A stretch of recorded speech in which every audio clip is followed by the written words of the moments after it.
NU Lady Bulldogs continue pa kaya ang win streak laban sa FEU? Tamaraws versus Bulldogs, sino kaya ang aangat? NU back to finals form ulit. Good day ka volleyball, isang maligayang araw sa lahat. Bago natin yan simulan ay wag mo munang kalimutan mag-like, share, subscribe, pakihit na rin notification bell para maging update ka sa ating mga video. After the first game ngayong women's team ay susunod naman ang inaabangan ng mga fans na NU Lady Bulldogs laban sa FEU Lady Tamaraws, kung saan ay mainit na sagupaan muli ang ating makikita. Sa huling laban ng FEU kontra sa UST ay nagawa nga silang patumbahin ng Oste at na-reverse win pa sila rito.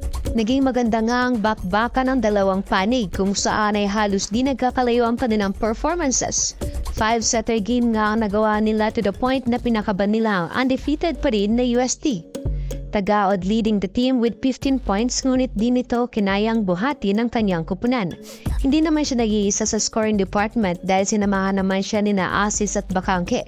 Ngunit mas nanaig pa rin ang UST dahil sa husay nito sa floor defense at offense.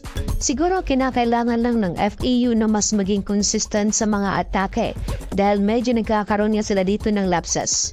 Mas maganda siguro kung mas effective ang mga sets ni Ubaldo upang ma-deceive nito ang mga blockers ng NU. Speaking of NU Lady Bulldogs, sila nga ngayon ay bumabalik sa finals form kung saan ay naging maganda ang kanilang performances last game kontra UP at 3 sets game lang binigay nito sa Lady Maroons. Maliban dito ay pinag-single digits nga lang nito ang mga spikers ng UP.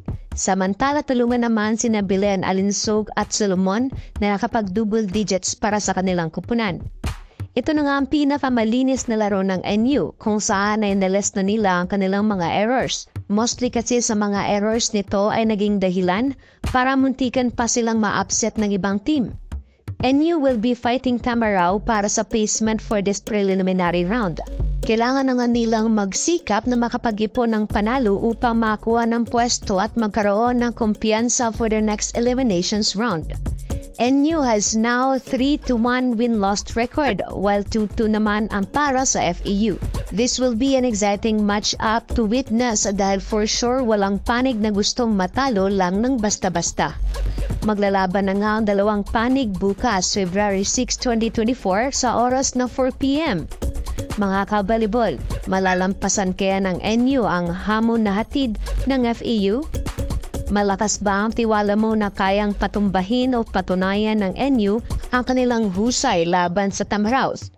Baka may komento ka pa rito. I-comment mo na yan.